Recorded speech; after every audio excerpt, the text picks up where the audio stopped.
100 feathers represent the known deaths, and at nighttime it's lit up orange. For the second year in a row, you'll see these feathers outside the Survivors Secretariat in 6 nations of the Grand River near Hamilton. 1 feather for each child documented to have died during their time at Mohawk Institute Residential School. Misty Ladd designed this year's display.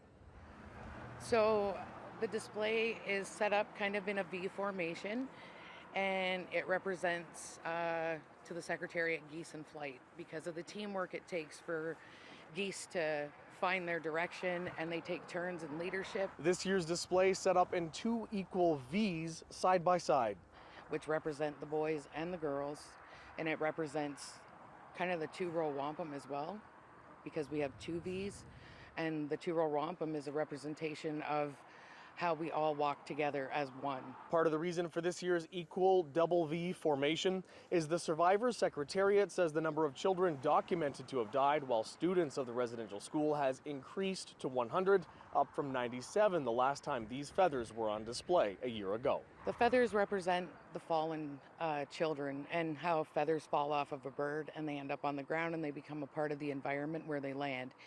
And the feathers also represent the life paths that we all have. We rely heavily on the role of researchers working within the records and documents. Mika Patterson is the data librarian with Survivors Secretariat.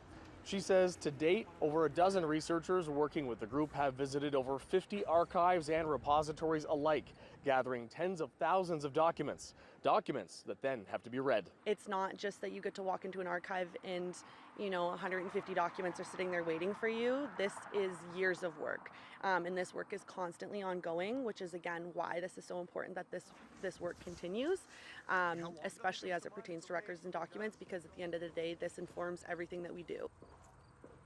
I think the creator was with us a little bit the day before. It had rained, so the soil was a little bit softer.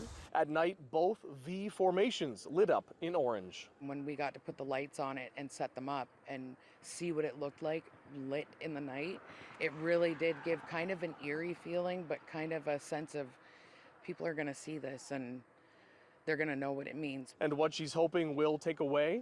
Just for people to remember the true history of this country and what it took to build such an awesome place to live.